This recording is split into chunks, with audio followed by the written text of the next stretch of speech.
हे हाय नमस्कार।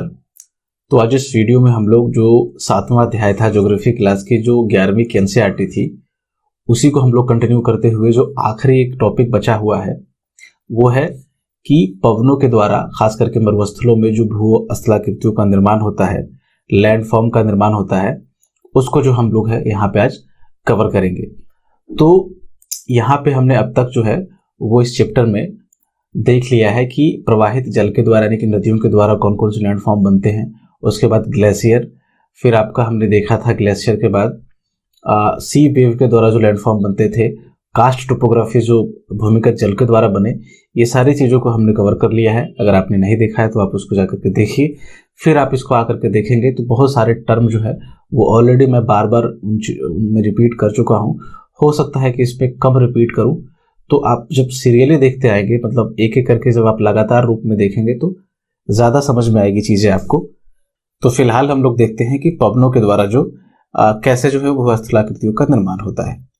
तो देखो क्या है कि जो उष्ण मरुस्थल होते हैं खास करके जहाँ पे टेम्परेचर ज़्यादा हो और वो रेगिस्तानी क्षेत्र हो यानी कि वर्षा भी कम हो, तो वहाँ पे सबसे ज़्यादा जो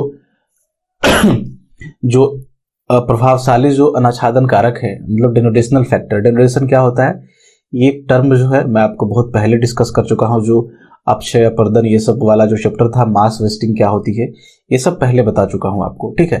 बट अभी के लिए आप इतना समझ लीजिए कि अपक्षय अपर्दन जो प्रोसेस होती है उसी को आप डेनोटेशन मान लीजिए, उसी को डेनोटेशन बोलते हैं सम्मिलित रूप से। तो अपक्षय अपर्दन के कारकों में जो सबसे इंपॉर्टेंट कारकों में से है, उस पर पवन जो है वो एक बहुत महत्वपूर्ण जो है वो फैक्टर है सॉरी, एक इंपॉर्टेंट फैक्टर है। मरुस्थल में देखो क्या होता है कि दिन के समय जब सूर्य निकलता है तो धरातल जो है वो बहुत जल्दी गर्म होता है, बहुत ज़्यादा भी गर्म होता है। और जब रात के समय जब सूर्य गायब हो जाता है तो बहुत जल्दी ठंडा भी हो जाता है और ज़्यादा ठंडा होता है, ठीक है। तो टेम्परेचर का डिफरेंस जो है वो बहुत ज़्यादा होता है, अभी समझेंगे इसको आगे। और जब देखो ये धरातल गर्म होगा ना, तो क्या होगा कि धरातल गर्म होगा तो उसके ऊपर की जो वायु है वो भी गर्म हो जाएगी। और गर्म वायु का नेचर है हमेशा कि वो ऊपर उठना शुरू कर देता है इस तरह से, और ऊपर उठना शुरू कर देगा तो इस तरह से ऊर्ध्वाधर गति करेगी। और कहीं पे अगर वो अवरोध आ गया, कहीं पे वो रुकावट आई, तो ऊपर नीचे अपवर्ड या फिर वो डाउनवर्ड मूवमेंट जो है वो प्रारंभ कर देता है। और इसी के कारण जो है वो यहाँ पे घर्षण, अपवाहन या फिर ये सब जो है वो प्रक्रियाएं होती है। आगे देखेंगे हम लोग डिटेल में। तो ये जो अपर्दन वायु करेगी वो उसी कण को उड़ा करके जो है वो करती है, जो वहां पे रेत होते हैं और वायु में जो गति होती है उससे कारण से करती है। तो अपर्दन जो है खास करके ये दो तरीकों से करेगी जो पवन होगी। एक तो है अपवाहन और दूसरा है घर्षण। अंग्रेजी में बोलते हैं डिफ्लेशन अपवाहन को, और घर्षण को बोलते हैं अब्रेजन। ये होता क्या क्या है, तो अपवाहन देखो क्या है कि ये जो सतह पे रेगिस्तानी क्षेत्रों में जो छोटे छोटे और हल्के रेत के कण होंगे, जब हवा इधर से चलेगी तो इसको क्या करेगी, हवा उड़ा करके यहाँ से एक जगह से दूसरी जगह ले जाएगी। इस प्रक्रिया को हम लोग बोलते हैं अपवाहन या फिर डिफ्लेशन। दूसरी प्रक्रिया है घर्षण या फिर अब्रेजन। तो घर्षण को फ्रिक्शन बोलते हैं वैसे, बट यहाँ पे अब्रेजन है। अब्रेजन का मतलब क्या है, देखो कि ये जो छोटे छोटे कण हवा के द्वारा उड़ाए गए थे, ये जब किसी चट्टान से टकराए यहाँ पे जाकर के, तो ये क्या करेगी, ये घिस करके घर्षण कर करके इसको काटना छाटना जो है वो प्रारंभ कर देगी, यहाँ पे अपर्दन करना शुरू कर देगी। तो ये जो टूल है, ये जो रेत है यहाँ पे जो उड़ करके जा रहे हैं, ये एक औजार की तरह काम करते हैं, एक टूल की तरह काम करते हैं। और इसके कारण से यहाँ पे घर्षण के द्वारा यहाँ पे काट छाट होती है। अब ये जो बालू के कण है या रेत के कण है, ये कितना प्रभावी होगा, कितना इफेक्टिव होगा, इसका जो प्रभाव है, इफेक्टिवनेस है, वो डिपेंड करता है संवेग पे। संवेग देखो एक साइंटिफिक टर्म है, अंग्रेजी में इसको मोमेंटम बोलते हैं। एम से जो है वो इसको डिनोट किया जाता है। और इसका मतलब होता है कि अगर हम P बराबर mv होता है, सॉरी P से किया जाता है इसको डिनोट, जिसने साइंस पढ़ी होगी पता होगा, mv होता है मतलब मास, द्रव्यमान को अगर हम वेग, द्रव्यमान में वेग आ जाए, ठीक है, द्रव्यमान को वेग से गुना करें तो वो होता है, मतलब जितना बड़ा होगा, जितना द्रव्यमान होगा और जितना ज्यादा वेग होगा उतना ही ज्यादा यहाँ पे जो है वो घर्षण होता है, उतना ही ज्यादा संवेग होगा तो घर्षण होगा। आगे है कि देखो बार बार मैंने आपको बताया है, इसमें बहुत डिटेल तो नहीं करूंगा, ठीक है। मैं बता देता हूँ, जो पहली बार देख रहे हैं, देखो क्या होता है ना कि बताना इसलिए पड़ता है कि जो फर्स्ट टाइम इसी वीडियो को देख रहा होगा आदमी तो उसको कम समझ में आएगा, फिर अगर मैं एक्सप्लेन बार बार ना करूँ तो। अब जो लगातार देख रहे हैं लोग वो इरिटेट हो जाएंगे कि हर बार आप बता रहे हैं, हर बार बता रहे हैं, तो बताना पड़ता है। तो देखो हर बार मैं आपको बताता आ रहा हूँ कि जितने भी भूस्थलाकृतिक कारक हैं, जो जियोमॉर्फिक फैक्टर हैं भूआकृतिक कारक, चाहे जल हो, चाहे ग्लेशियर हो, चाहे समुद्री जल हो, सब जो है दो दो काम करेंगे। एक तो अपर्दन का काम करेगा, दूसरा है जो ये अपर्दन किया होगा वो जो अवसाद होगा, मलबा होगा, उसको कहीं निक्षेपित करेगा तो निक्षेपन का कार्य होगा। तो अपर्दन के कारण, और दोनों से भूस्थलाकृतियां बनती है, दोनों प्रोसेस से। तो अपर्दन के कारण जो भूआकृतियां बनेगी अपर्दनात्मक होगी, और इसके कारण जो बनेगी वो निक्षेपात्मक होगी। तो हर फैक्टर जो है वो दोनों तरह की जो है भूआकृतियां बनाता है, चाहे वो अपर्दनात्मक हो चाहे वो निक्षेपात्मक हो, दोनों बनाएगा, ठीक है। तो इससे ये भी पवन भी जो है वो दोनों बनाएगा। और मरुस्थलों में वास्तव में क्या होता है कि अधिकतर जो स्थलाकृतियां हैं उसका जो निर्माण होता है वो वृहद क्षरण यानी कि मास वेस्टिंग, सब बता चुका हूं पिछले चैप्टर में। तो आप एक एक करके देखो, अगर पूरी ज्योग्राफी आपको अच्छे से पढ़नी है, हिंदी मीडियम के हो, तो आप एक एक करके देखो, समझ में आएगा, आपको अच्छे से समझ में आएगा, गारंटी देता हूं मैं आपको इस चीज की। तो मास वेस्टिंग क्या होती है? मास वेस्टिंग का मतलब यही है कि एक जगह से बड़े पैमाने पर दूसरी जगह उठाकर चीजें ले जाती है, मास वेस्टिंग वही कहते हैं, ठीक है। और कैसे ले जाएंगे? प्रवाहित जल के माध्यम से, ठीक है। तो वहां पे चादर बाढ़, इस तरह से चादर बाढ़ का मतलब है कि जब परत के रूप में जल ऐसे इस तरह से फैल जाए तो उसको चादर बाढ़ बोलते हैं, सीट फ्लड बोलते हैं। बाढ़ का मतलब वो बाढ़ डुबाने वाला बाढ़ ही नहीं होता, पानी का जब फैलाव होता है तो उसको बाढ़ बोलते हैं हम लोग, चाहे वो कम ही क्यों ना हो।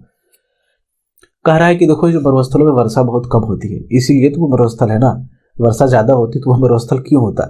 तो मरुस्थल में वर्षा बहुत कम होती है, और लेकिन अगर जो भी बहुत थोड़ी बहुत होती है वो जब होती है तो मूसलाधार होती है, बहुत कम समय में बहुत ज्यादा हो जाती है, तो उसको टोरेंट्रियल रेन बोलते हैं या फिर मूसलाधार वर्षा बोलते हैं। और इसके कारण से भी कुछ जो है भूस्थलाकृतियां वहां पे बनती है। तो एकमात्र ऐसा नहीं कि पवन ही एकमात्र नहीं है कि जो बनाती है, वो पानी वानी भी वहां पे होता है। आगे बोल रहा है देखो कि एक तो अपक्षय के बारे में यहाँ पे बात कर रहा है, कौन कौन? यांत्रिक अपक्षय और रासायनिक अपक्षय। सारी चीजें पहले भी कवर हो चुकी है, फिर से थोड़ा बहुत बता देता हूं आपको कि देखो यहाँ पे मरुस्थलों में क्या होता है कि दैनिक तापांतर बहुत ज्यादा होता है। दैनिक तापांतर का मतलब क्या होता है कि दिन का जो सबसे हाईएस्ट टेम्परेचर होगा और दिन का जो सबसे लोएस्ट टेम्परेचर होगा उसमें अंतर बहुत ज्यादा हो, तो इसको दैनिक तापांतर बोलते हैं। देखो मरुस्थलों में क्या होगा कि दिन के समय ये जब सनलाइट पड़ती है, यहाँ पे सूर्य की किरण पड़ेगी, तो दिन का तापमान लगभग 50 डिग्री के आसपास पहुंच जाएगा। और वहीं जब रात होगा तो इसका तापमान जो है वो घट करके 2 डिग्री 3 डिग्री सेल्सियस या 0 डिग्री सेल्सियस भी हो जाता है। तो लगभग 50 डिग्री सेल्सियस का अंतर है, आप समझो। तो इसके कारण क्या होगा कि जब गर्म होगी दिन में तो चट्टानें फैलेंगी, रात में जब ये जो टेम्परेचर अचानक से ठंडा होगा तो ये चट्टानें जो है वो सिकुड़ जाएगी यहाँ पे। तो फैलने सिकुड़ने के कारण जो है चट्टानें कमजोर होती है और उसमें दरार पड़ती है और इसके कारण वो टूटता फूटता है, तो अपक्षय की क्रिया होती है। अपक्षय का मतलब है कि चट्टान जब अपने स्थान पे ही टूटे फूटे तो अपक्षय बोलते हैं, गति उसमें नहीं होनी चाहिए। तो ये जो गर्म होने के कारण फैलना और ठंड होने के कारण सिकुड़ना, इसके कारण जो अपक्षय होता है उसको हम लोग यांत्रिक अपक्षय बोलते हैं, मैकेनिकल वेदरिंग बोलते हैं, ठीक है। और ये किस लिए हो रहा है? क्योंकि दैनिक तापांतर बहुत ज्यादा हो गया है, हाईएस्ट 50 था, लोएस्ट 0 है। तो इसका देख रहे हो कि दिन में कितना ज्यादा टेम्परेचर का उतार चढ़ाव हो रहा है। हम लोग जहाँ रहते हैं वहां पे गर्मियों में अगर 40 डिग्री जा रहा है तो रात में, दिन में अगर जा रहा है तो रात में कितना जाता है? 23 डिग्री जाता है। तो बहुत कम तापांतर होता है। जब ज्यादा तापांतर हो तो बहुत मुश्किल स्थिति होती है, वहां पे जो ह्यूमन है बहुत कम सर्वाइव कर पाता है, ठीक है। तो ध्यान रखिएगा इस चीज को। दूसरा है रासायनिक अपक्षय। रासायनिक अपक्षय क्या होगा? मान लो कि रेगिस्तान में थोड़ा बहुत पानी कहीं से आए, कब कोई नदी गुजरे इस तरह से, जैसे नील नदी गुजरती है आपका सहारा वगैरह से, और लूनी नदी गुजरती है आपका थार मरुस्थल से, उसी तरीके से पानी कहीं पे दिख जाए या फिर वर्षा हो मरुस्थलों में, तो यहाँ पे जो चट्टान होते हैं, चट्टानों में जल जो है प्रवेश करेगा और वाटर जो है, जल जो है, H2O जो है, वो यहाँ पे जो खनिज होंगे, चाहे वो लोहा हो चाहे बाकी चीजें हो, उसके साथ अभिक्रिया करेंगे, चट्टानों को कमजोर करेंगे। उसी कारण से जो अपक्षय होता है उसमें दरारें टूट फूट होती है, उसको हम लोग रासायनिक अपक्षय या फिर केमिकल वेदरिंग बोलते हैं। तो इसके कारण से यहाँ पे होता है। और इसका जो है जब ये अपक्षय होगा तो इसका शीघ्र क्षय हो जाएगा चट्टानों का, और जो वेग प्रवाह होगा, टोरेंट्रियल रेन होगा, वो जो है इसको आसानी से जो है वो बहा के ले जाएगा। पानी का प्रवाह है, बार बार वेग प्रवाह और ये सब जो चीज़ें हैं यहाँ पे वो कंफ्यूज कर देंगे आपको, ठीक है। तो इन टर्म के चक्कर में आप मत पढ़ो, इसलिए मैं हर चीज़ को अंग्रेजी वाले बुक से एक बार वेरीफाई करता हूँ कि क्या है। अब देखो यहाँ पे वृष्टि धोवन आ गया भाई, ये सारी जो चीज़ें हैं हिंदी की बुक में यही जो है वो सबसे एक बड़ी समस्या आप बोल सकते हो, खास करके हिंदी मीडियम में, कि एक ही टर्म को वो अलग अलग नाम से देगा और उसका कोई एक्सप्लेनेशन नहीं है। कहाँ से ये टर्म उठाकर लाते हैं मुझे नहीं पता, और इसके कारण जो स्टूडेंट्स होते हैं वो और ज़्यादा कंफ्यूज हो जाते हैं, उनको समझ में नहीं आता वो चीज़ें, ठीक है। तो ये जो वृष्टि धोवन वगैरह है ना, ये सिंपल आप जल समझो, जल का प्रवाह समझो वहाँ पे। तो आगे बोल रहा है कि ये जो मरुस्थलों में जो ये जो मलबा है जो अपक्षय के कारण वहाँ पे डेवलप हुआ, चाहे वो रासायनिक अपक्षय हो चाहे वो यांत्रिक अपक्षय हो, वो केवल हवा के द्वारा नहीं बल्कि वर्षा या फिर जो पानी है वहाँ पे जल का प्रवाह जो है, वेग प्रवाह है, उसके द्वारा भी प्रवाहित होता है। पवन जो है वो केवल महीन जो कण होते हैं, जो महीन रेत के टुकड़े होते हैं, सिर्फ उसको ही अपवाहित कर सकती है, उसको ही उड़ा करके एक जगह से दूसरी जगह ले जा सकती है। लेकिन जो बड़े टुकड़े होंगे वो सिर्फ बाढ़ या फिर वृष्टि धोवन यानी कि वही जो जल का प्रवाह होगा उसी के द्वारा संपन्न होता है। और जो मरुस्थलों में बेचारी नदियाँ होगी वो चौड़ी तो होती ही है, क्योंकि बहुत ज़्यादा अवरोध नहीं होता, चट्टाने कठोर नहीं होती तो फैल जाती है इधर उधर, कोई दिक्कत नहीं होता, लेकिन अनियमित होती है ना, रेगुलर नहीं बहती। क्यों? क्योंकि वर्षा जो है वो सालों भर नहीं होती, काफ़ी अल्प समय तक होती है, इसीलिए जो है वो कम समय तक प्रवाहित होती है। अब हम लोग देखेंगे कि जो लैंडफॉर्म बनते हैं पवन के द्वारा मरुस्थलों में, पवन के द्वारा भी होगा, थोड़ा बहुत जल के द्वारा भी होगा, वो भी देखेंगे हम लोग। यानी कि आमतौर पे मरुस्थलों में जो लैंडफॉर्म बनेंगे वो दो तरीके के होंगे, अपर्दन के द्वारा अपरदनात्मक स्थल रूप और निक्षेपण के द्वारा निक्षेपित स्थल रूप, यानी कि डिपोजिशनल लैंडफॉर्म। एक एक करके देखते हैं। सबसे पहले है अपरदनात्मक यानी कि इरोजनल लैंडफॉर्म। इसमें आपका पहला है पीडमोंट। तो पीडमोंट क्या होता है? ये जो मरुस्थलों में आप पहाड़ियाँ देखोगे इस तरह से, तो इसका जो ढाल होता है, इन पहाड़ियों को और इसके ढाल को जो है देखो क्या है कि पर्वतों के पाद पर मलबे रहित अथवा मलबे सहित, मलबे के साथ या मलबे के बिना मंद ढाल वाले चट्टानी तल को पीडमोंट बोलते हैं। ये जो आपका ये दिख रहा है हिस्सा, इसी को जो है वो पीडमोंट बोलते हैं, है ना, जो छोटी छोटी पहाड़ियाँ होती है वहाँ पे। और ये इसका जो निर्माण होता है, ये जो नदियाँ होगी वहाँ पे उसका जो क्षैतिज अपरदन होगा यानी कि लेटरल इरोजन, जो किनारों का इरोजन होता है, उसके द्वारा बाढ़ जब यहाँ पे आती है, मतलब पानी का जो प्रवाह होगा, उन दोनों के संयुक्त प्रभाव से, संयुक्त अपरदन से जो है वो होता है। और जो मरुस्थल में बाकी जो स्थल रूप मिलेंगे वो इसी का जो है विकसित स्थल रूप मिलेगा, मतलब इसी में परिवर्तन होकर के अलग अलग जो है वो स्थल रूप बनते हैं पीडमोंट में परिवर्तन के द्वारा ही।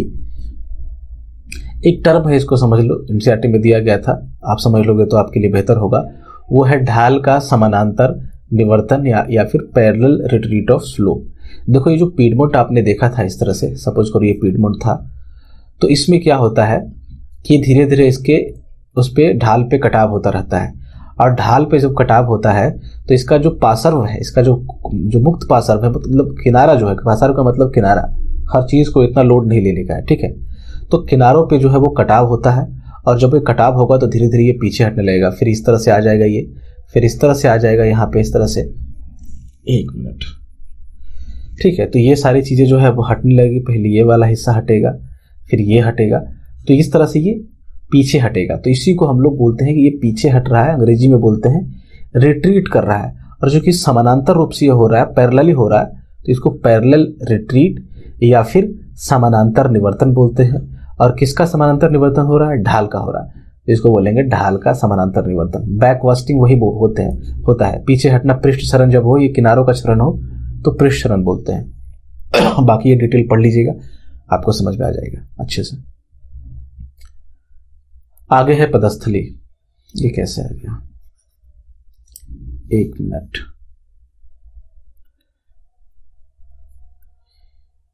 हाँ थोड़ा सा दिक्कत हो गई थी, मुझे लग रहा था। अब है पदस्थली या पेडिप्लेन। देखो फिर से मैं बता रहा हूँ, इस टर्म में मत जाना, पदस्थली को मत पढ़ना ज्यादा, हालांकि पढ़ लो क्योंकि अगर एनसीईआरटी में दिया है तो, बट पदस्थली कंफ्यूजिंग है। अगर पदस्थली को आप याद रखोगे तो ये आप सीधे रिलेट नहीं कर पाओगे इस लैंडफॉर्म से, ठीक है ना। मैं बताता हूं कैसे। देखो पेडिप्लेन जो है ना, मैंने आपको जो जल वाला पढ़ाया था, नदियों के द्वारा जो प्रवाहित भूस्थलाकृति आपको पढ़ाई थी, तो उसमें बताया था कि लास्ट में जब वृद्धावस्था उसकी आती है तो यहाँ पे एक बड़े बड़े मैदान मतलब एक समतल मैदान की रचना होती है, और जिन पहाड़ियों को काट छाट करके जल जो है वो इस तरह से मैदान की रचना की होगी, उस पहाड़ियों के अवशेष यहाँ पे छोटे छोटे जो है वो दिखाई पड़ेंगे आखिरी अवस्था में, लास्ट में इस मैदानों में। तो ये जो छोटी छोटी पहाड़ियों के अवशेष हैं उसको बोलते थे हम लोग मोनोडोनॉक। मोनोडोनॉक, ठीक है।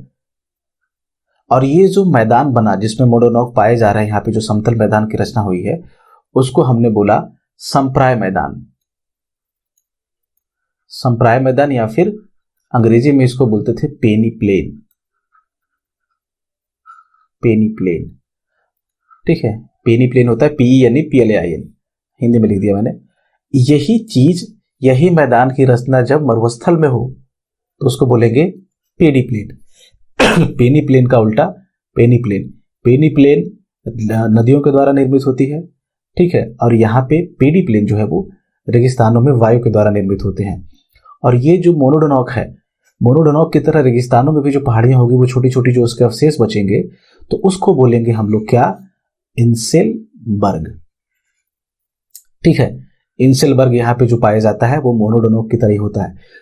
कुछ लोग कंफ्यूज हो सकते हैं, आपको लगेगा कि बर्ग लगा हुआ है तो वो उनको लगता है कि शायद जो हिमनद है, ग्लेशियर है, उससे संबंधित स्थलाकृति है। नहीं, इंसेलबर्ग जो है वो रेगिस्तानों से संबंधित स्थलाकृति है। इस चीज को आप याद रखिएगा, अचानक से कंफ्यूजन क्रिएट होता है। देखो, जब मैं दिल्ली विश्वविद्यालय में था, जब अपना ग्रेजुएशन कर रहा था काफी साल पहले, तो वहां पे ये क्विज वगैरह बहुत ज्यादा होता है ना, वहां पे हम लोग करते थे, तो वहां पे ये पूछा था, तो काफी सारे लोगों ने जो है वो इंसेलबर्ग को जो है ऐसा पूछा था कि इंसेलबर्ग जो है वो जो टोपोग्राफी है वो किससे संबंधित है, ग्लेशियर से या फिर मरुस्थल से, ऐसे पवन से, मतलब। तो काफी सारे लोगों ने जो है वो ग्लेशियर मारा था, तो इंसेलबर्ग होगा। इस चीज को ध्यान रखिएगा, आप भी कंफ्यूज कर सकते हैं, है ना।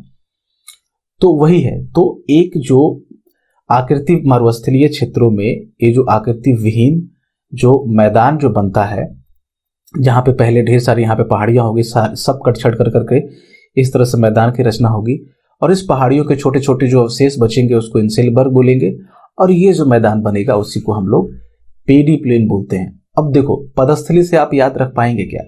पदस्थली लगेगा कि कोई सीढ़ीदार कुछ चीज की बात कर रहा है, पदस्थली, ठीक है, तो कंफ्यूजन यहाँ पे होता है थोड़ा सा। तो पेडी प्लेन याद रखो, पेडी प्लेन किसकी तरह है, पेडी प्लेन की तरह है, और ये बनता है आपका यहाँ पे मरुस्थलों में। ये पेडी प्लेन जो है LC किंग एक ज्योग्राफर थे, उनके द्वारा ये जो टर्म है वो दिया गया था। डिटेल में नहीं जाना है, जितना है उतना पढ़ लीजिए, आपका काम हो जाएगा। अगला है प्लाया। तो प्लाया में क्या होता है, देखो ये जो आसपास पहाड़ियां हैं मरुस्थलीय क्षेत्रों में, इस तरह से इधर से ये पहाड़ियां होगी, और बीच में एक समतल मैदान की तरह बेसिन होगा, ठीक है। बेसिन एरिया वो होता है जो बीच में होता है, समतल होता है, और यहाँ पे थोड़ा बहुत जो है वो पानी का भी जमाव हो जाएगा। जो समतल उथला गर्त होता है, बेसिकली ये मैदान होता है, थोड़ा बहुत गड्ढा भी होता है यहाँ पे, और जब कभी इसमें पानी का जमाव हो जाए तो झील बनती है रेगिस्तानी क्षेत्रों में, उसको बोलते हैं उन झीलों को प्लाया। तो प्लाया एक तरह की झीलें हैं जो मरुस्थलीय क्षेत्रों में बनती है। आगे है, देखते हैं हम लोग। अब क्या है कि इसी प्लाया में अगर वाष्पीकरण हो, जो कि मरुस्थलों में टेम्परेचर काफी ज्यादा होता है, तो तापमान के बाद अगर वाष्पीकरण हो और ये पानी सूख करके इस तरह से जम नहीं जाए, मतलब जब पानी सूखे तो यहाँ पे देखो बहुत सारा नमक होता है, रेगिस्तानी इलाका है, तो ये नमक जो है यहाँ पे इस तरह से जब पानी सूखने के बाद दिखाई पड़ता है, तो इसको हम लोग कल्लर भूमि या फिर क्षारीय क्षेत्र या अल्कली फैट बोलते हैं। तो इन अल्कली फैटों में जो है वो लवणों के जो है वो समृद्ध निक्षेप जो है पाए जाते हैं, सॉल्ट के डिपोजिट पाए जाते हैं। रेगिस्तानी क्षेत्रों का एग्जाम्पल आपको मैं दे सकता हूँ, ऐसा जो कच्छ का एरिया है गुजरात में, वहां पे इस तरह का आप देखो कि बहुत बड़े एरिया पे सैकड़ों किलोमीटर पे इस तरह से उजला क्षेत्र पाया जाता है। कभी गूगल करके या फिर यूट्यूब पे जाकर देखना, नमक ही नमक बिखरा हुआ है, इस तरह से व्हाइट एकदम पूरा देखने को मिलेगा आपको, एक कलर भूमि है। आगे है अपवाहन गर्त या फिर डिफ्लेशन हॉलो। तो देखो, जब पवनों का अस्थायी प्रवाह हो, एक ही दिशा में ऐसा प्रवाह होता है, तो कहीं पे अवरोध वगैरह आ जाए तो इस तरह से एक गर्त की रचना होती है रेत के जमाव से। इस गर्त को हम लोग बोलते हैं अपवाहन गर्त। कैसे बना? ये रेत के अपवाहन के द्वारा बना, ठीक है। और चूंकि गर्त बना तो अपवाहन गर्त, डिफ्लेशन हॉलो बोलते हैं, उथला गर्त होता है ये। आगे है वात गर्त, अपवाहन गर्त की तरह ये भी बनेगा। इसमें क्या होता है कि ये सतह पे थोड़े थोड़े छोटे छोटे गड्ढे होते हैं, इसको हम लोग यानी कि जो अपवाहन की प्रक्रिया है उस प्रक्रिया में जो धरातल होते हैं उस पर छोटे छोटे जब गड्ढे बन जाए तो उसको हम लोग वात गर्त बोलते हैं। वात का मतलब होता है हवा और गर्त का मतलब होता है गड्ढा। तो हवा के द्वारा जो गर्त बने उसको वात गर्त बोलते हैं। अंग्रेजी में बोलेंगे ब्लो आउट। कभी कभी हिंदी से फायदा भी है तो वो देखो सीधे रिलेट हो जाता है। अब है गुहा। तो मान लो कि वात गर्त इस तरह से आधार पे बनते हो और ये धीरे धीरे धीरे धीरे और ज्यादा गहरा करके इस तरह से एक खोखली गुफा की तरह जब आकृति बने तो इसको हम लोग केव या फिर गुहा बोलते हैं। अब केव देखो हर जगह बन रहा है भाई। एक तो जो आपको मैंने बताया था समुद्री वाला, समुद्री लहरों के द्वारा भी केव बना था। उसके बाद जो आपको ग्राउंड वाटर का कास्ट भूस्थलाकृति मैंने आपको बताई थी उसमें भी केव बना था। यहाँ पे देखो केव बन रहा है। तो ध्यान रखिएगा कि केव अलग अलग है ये सब। आगे है छत्रक या फिर मशरूम रॉक।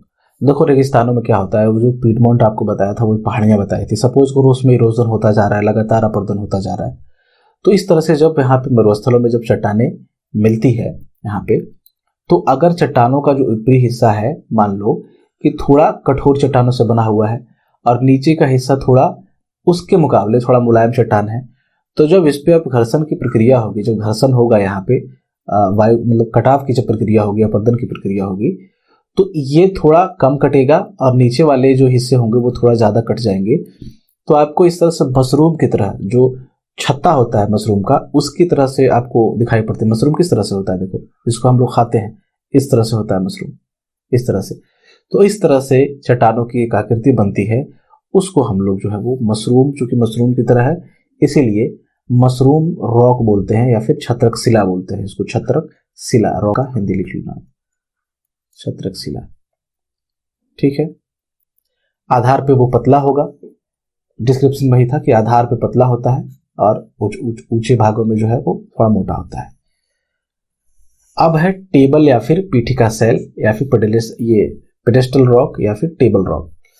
मशरूम रॉक की तरह ही अगर मान लो कि ऊपर का हिस्सा बिल्कुल टेबल की तरह हो, इस तरह से ऐसा लगेगा कि जैसे रेगिस्तान में किसी ने पत्थर को तराश करके उसका टेबल बना करके कहीं पे छोड़ दिया है, तो वैसे भूआकृति को हम लोग पीठिका सेल बोलते हैं, टेबल रॉक बोलते हैं वहां पे। ठीक है। ये भी ऊपर की तरफ चौड़ा ज्यादा होगा और नीचे की तरफ जो है वो पतला होगा। तो वो सारे थे अपर्दित स्थल रूप। अब देखेंगे हम लोग कि रेगिस्तानों में जो पवनों के द्वारा जो जमाव होता है, रेत का डिपोजिशन होता है, उसके द्वारा जो स्थल रूप बनते हैं उसको निक्षेपित बोलते हैं हम लोग। इसमें थोड़ा सा डिस्क्रिप्शन है, देख लेते हैं। बोल रहा है कि पवन जो है एक छटाई करने वाला कारक भी यानी कि एक सॉर्टिंग एजेंट भी है। क्यों? क्योंकि जब हवा इस तरह से चलती है तो अपने साथ कणों को उड़ा करके ले जाती है, और जब हवा का जो वेग जब मंद होगा, उसकी जब गति घटेगी, उसकी ऊर्जा घटेगी, तो वो धीरे धीरे हवा के ये जो कण होंगे रेत के वो जमा करना शुरू कर देगी, निक्षेपित करना शुरू कर देगी। तो सबसे पहले जो मोटे कण होते हैं उसको छोड़ेगी, वो उसको निक्षेपित करेगी, उसके बाद उससे थोड़े छोटे छोटे कण, ठीक है, और उसके बाद सबसे जो महीन कण होंगे। तो इस तरह से एक छटाई का काम हो जाता है कि सबसे पहले आपको एक तरफ आपका एक हिस्से में मोटे कण देखने को मिलेंगे, उसके बाद सबसे लास्ट वाले हिस्से में, आखिरी हिस्से में आपको सबसे छोटे या फिर सबसे महीन कण मिलेंगे। तो इस तरह से छटाई का काम यहाँ पे होता है। वही बोल रहा है कि बारित रेत का परिवहन अधिक दूरी तक होता है और पवनों के बेग के एक टर्म है, मतलब यहाँ पे उसको समझा देता हूँ, सॉल्टेशन। सॉल्टेशन क्या होता है कि ये जो कण है, रेत के कण है, पवनों के साथ उसके वेग के साथ, जब वेग ज्यादा होगा उसी के अनुरूप ज्यादा करेगा, वेग कम होगा उसके अनुरूप कम करेगा। तो ये टकराती है किसी सतह से और अन्य कणों को ढीला कर देगी। उसको, इस प्रक्रिया को हम लोग बोलते हैं साल्टेशन। मतलब साल्टेशन एक प्रक्रिया है जिसके द्वारा, जिसमें जो है रेत के कण वायु के द्वारा उड़ा करके किसी सतह पे प्रहार करके उसके कणों को जब ढीला कर दें तो उसको साल्टेशन बोलते हैं। अब वही है कि हवा में जो महीन कण है वो अधिक दूरी तक उड़ा कर ले जाया जाएगा और उसका जो परिवहन होगा उसके आकार और भार के अनुरूप होगा। वही सारी चीजें हैं, बस लिखा हुआ अलग तरीके से है। और इसी प्रक्रिया में जो है वो छटाई का काम जो है वो हो जाता है। जब पवन की गति घट जाती है या लगभग रुक जाती है तो कणों के आकार के आधार पर निक्षेपण की प्रक्रिया होगी। मैंने बताया आपको कि जो मोटे कण होंगे पहले निक्षेपित होंगे और जो पतले कण होंगे मतलब महीन कण होंगे वो बाद में निक्षेपित होंगे। तो ऐसे में आप कणों की महीनता भी देख सकते हैं। और रेत की आपूर्ति वो पवनों की दिशा के आधार पर जो है वो शुष्क प्रदेशों में ऐसे इस प्रकार से जो है वो निक्षेपित स्थल रूप जो है वो विकसित होते हैं। तो अब हम लोग देखेंगे कि कौन कौन से जो यहाँ पे निक्षेपित स्थल रूप जो है वो बनते हैं। तो सबसे जो इम्पोर्टेंट निक्षेपित स्थल रूप है यहाँ पे वो होता है बालू का टिब्बा। बालू का टिब्बा क्या होता है? जब पवन के द्वारा रेत के कणों को उड़ाकर ले जाया जाए और एक जगह इस तरह से ढेर के रूप में जमा कर दिया जाए, बालू को ढेर के रूप में इस तरह से जमा कर दिया जाए पवनों के द्वारा, तो इस तरह से जो टिब्बा बनता है, जो एक आकृति बनती है, उसको बालू का टिब्बा जो है वो बनता है। और ये शुष्क मरुस्थलों में ज्यादातर बनता है। वैसे शुष्क मरुस्थल क्या होंगे? जहां पे वर्षा कम होगी यहाँ पे। और उष्ण शुष्क मरुस्थल। उष्ण शुष्क का मतलब होता है, मरुस्थल तो देखो शुष्क ही होगा। अब यहाँ पे शीत मरुस्थल नहीं होकर के उष्ण होगा, मतलब जहाँ पे टेम्परेचर भी बहुत ज्यादा पाया जाएगा, जैसे सहारा हो गया, थार हो गया, ये सब उष्ण शुष्क मरुस्थल है। बाकी ये जब साइबेरिया वगैरह हो गया वो सब शीत मरुस्थल है, ध्यान रखिए, वहां बर्फ वगैरह पाया जाता है। तो जो बालू का टिब्बा है इसी के अराउंड जो है सारी जो है निक्षेपित भूस्थलाकृतियों का निर्माण होता है। मतलब इसी का रूप है, बेसिकली अलग अलग रूप है इसका। जैसे बरखान होता है, सीफ होता है, अनुप्रस्थ बालू के टिब्बे, पैराबोलिक बालू के टिब्बे या फिर अनुदैर्ध्य बालू के टिब्बे, ये जो है यही सारी भूस्थलाकृतियां हैं निक्षेपित। तो देखते हैं इसको हम लोग के क्या क्या अंतर है सब में। सबसे पहले बरखान। तो बरखान जो है वो क्रिसेंट शेप में होते हैं, यानी कि चंद्राकार होते हैं, अर्धचंद्राकार या फिर नवचंद्राकार ही इसको बोलते हैं। इस तरह से आप रेगिस्तान में जो देखोगे उसको बरखान बोलते हैं। बनता कैसे है? देखो, ये सपोज करो इस तरफ देखो, पवन की दिशा इस तरफ है, ऐसे चल रही है पवन, और मान लो कि यहाँ कोई अवरोध आ जाए, कि कोई भी वनस्पति आ सकती है, कुछ भी आ सकता है जहां पे रुक जाए यहाँ पे, तो पवन जो इस तरह से प्रवाहित होता रहेगा, यहाँ पे जमाव होता रहेगा और इसका जो दोनों भुजा है वो बढ़ता रहेगा। तो इस प्रकार जो रचना होगी उसको हम लोग बरखान बोलते हैं। दोनों भुजाएं जो है वो पवनों की दिशा में निकली होती है। पवन की दिशा इस तरह से है और इसी की दिशा में जो है वो निकली रहेगी। ठीक है, दोनों भुजाएं इसका बरखान है। इसको ध्यान रखिएगा, ये सब बहुत इंपॉर्टेंट है, पूछा जाता है बार बार कि बरखान किसकी भूस्थलाकृति है, बरखान क्या होता है, अंतर क्या होता है सीफ और बरखान में। तो बरखान वो हो गया। दूसरा है परबलिक बालू के टिब्बे, पैराबोलिक सैंड ड्यून। ये क्या होता है? वही चीज है कि मान लो कि अब ये जो पवन की दिशा बह रही है वो अगर इस तरह से फिर कहीं रुकावट आ जाए तो इस तरह से जो है वो जमाव होता है, इसकी भी दोनों सिराएं लंबी होगी। लेकिन बरखान क्या है? बरखान का उल्टा होगा। बरखान में क्या था कि ये जो वायु की दिशा आ रही थी ये ऐसे इसकी पीठ की तरफ थी, इस तरह से बरखान था, इस तरफ था। देख लो ना आप, बरखान क्या था? वायु की दिशा इस तरह से है और ये उसकी पीठ की तरफ से आ रही थी हवा, यहां पे है सामने की तरफ से आ रही होती है, वो इस तरफ से बनता है। तो बरखान इस तरफ से बनेगा, इधर से हवा, और पैराबोलिक जो है वो इस तरह से बनेगा, इधर से हवा। ठीक है ना, इसमें भी दोनों भुजाएं होंगी। कंफ्यूज कर जाते हैं लोग देखने से, तो आपको बस अंतर बरखान और इसमें दोनों को इससे रखना है कि हवा की दिशा किस तरफ है, उस चीज से। आगे बढ़ते हैं हम लोग। सीफ है, तो सीफ भी देखो बरखान की तरह ही होता है, लेकिन अंतर क्या होता है कि बरखान में दोनों भुजाएं इस तरह से लंबी होती है, लेकिन सीफ में है सिर्फ एक भुजा होती है। जो हॉकी का छड़ी देखा है ना आपने, हॉकी का स्टिक, उस तरह से दिख जाए, या फिर नाइकी का सिंबल इस तरह से, नाइकी का सिंबल इस तरह से होता है, उस तरह की अगर आकृति आपको, मतलब कि बालू के टिब्बे उस तरह से जमाव, बालू का जमाव देखने को मिले आपको मरुस्थलीय इलाकों में, तो उसको सीफ बोलते हैं। क्या बोलते हैं? सीफ। इसमें सिर्फ एक ही भुजा होती है। और ऐसा क्यों होता है? ऐसा होता है कि पवनों की अगर थोड़ी बहुत दिशा बदल जाए तो होता है, देखो यहाँ पे भी पीठ की तरफ से ही आएगा पवन इधर से, लेकिन बेचारे का एक ही जो है वो भुजा जो है वो लंबा होता जाएगा। और ये जो भुजा है वो काफी ज्यादा लंबाई में जो विकसित होती है, बट ऊंचाई जो है इसकी थोड़ी ऊंची भी होती है। ये सॉरी, ये ऊंचा भी होता है। आगे वाले जो सैंड ड्यून देखेंगे वो तो कम ऊंचे होंगे, देखेंगे हम लोग। तो ये हो गया सीफ। आगे है अनुदैर्ध्य बालू के टिब्बे या फिर लॉन्गिट्यूडनल ड्यून। लॉन्गिट्यूडनल मतलब लंबा होगा, लॉन्ग होगा ये। ठीक है, तो ये बोल रहा है कि जब रेत की आपूर्ति कम हो और पवनों की दिशा स्थायी रहे तो ये जो लॉन्गिट्यूडनल ड्यून्स है, अनुदैर्ध्य टिब्बे हैं, वो बनते हैं इस तरह से। ठीक है, लंबे। ये अत्यधिक लंबाई इसमें ज्यादा होगी और ऊंचाई जो इसकी है वो कम होगी और इलोंगेटेड कटक की तरह जो है वो यहाँ पे लंबायमान कटक की तरह ये दिखाई पड़ते हैं। तो इस तरफ से पवन आ रही है और यहाँ पे बालों की जो परत है उस तरह से लंबे रूप में बिछ जाए तो उसको हम लोग बोलेंगे लॉन्गिट्यूडनल ड्यून्स। आगे है अनुप्रस्थ बालों के टिब्बे या फिर ट्रांसवर्स ड्यून जो है। तो ये क्या होता है कि ये जो पवन की दिशा है इसके समकोण पे जमेगा। ये जो ड्यून्स आप देख रहे हैं, अनुप्रस्थ टिब्बे देख रहे हैं और इधर से पवन आ रही है तो बिल्कुल 90 डिग्री पे बनेगी ये, इसीलिए इसको अनुप्रस्थ जो है वो टिब्बे बोलते हैं क्योंकि ये समकोण पे होती है। इसीलिए इसमें है कि ये जो टिब्बों का निर्माण जो होता है वो तब होता है जब पवनों की दिशा निश्चित हो और रेत का स्रोत जो हो वो पवनों की दिशा के समकोण पे हो। इधर से कोई रेत का स्रोत होगा, वहां से ला करके ये बिछ रही होगी इस तरह से। ये भी जो है लंबा ज्यादा होता है और ऊंचाई इसकी जो है वो कम होती है। तो ये आपके सारे बालों के टिब्बे थे जो अलग अलग, जिसकी संरचना अलग होती है, उसका नाम भी जो है वो अलग होता है। इसे में आगे बोल रहा है कि अगर रेत की देखो आपूर्ति अधिक होती है तो अधिकतर जो नियमित बालों के टिब्बे हैं एक दूसरे में विलीन हो जाते हैं। मान लो कि यहाँ पे एक बालू का टिब्बा बना, यहाँ पे एक बालू का टिब्बा बना, यहाँ पे बालू का टिब्बा बना और लगातार रेत की आपूर्ति इधर से आ ही रही है तो बीच में कहीं जम जाएगा, बीच में कहीं जम जाएगा और एक बार आकर के ये सब विलीन होकर के एक बन जाएगा और उसकी जो वास्तविक आकृति नहीं रहेगी क्योंकि वो खुद नहीं रहा तो उसकी आकृति क्या रहेगी, ठीक है, वो एक दूसरे में विलीन हो जाएगा। और होता क्या है कि ये जो टिब्बे हैं इस तरह से मरुस्थलीय में उसका स्थानांतरण भी होता रहता है। होता क्या है कि देखो वायु इधर से आएगी, इसको उड़ा करके ले जाएगी तो धीरे धीरे धीरे धीरे ये ऐसे बन जाएगा, ये हिस्सा हट जाएगा, यहाँ से कट जाएगा, फिर ये बना यहाँ पे, फिर ये भी कट जाएगा। ऐसे पवन जो है लगातार उड़ा करके एक दूसरी जगह लेकर जाती रहेगी रेत को। तो ये इसका स्थानांतरण भी जो है वो बालू के टिब्बों का होता रहता है। तो अस्थायी आकृतियां ये सब है।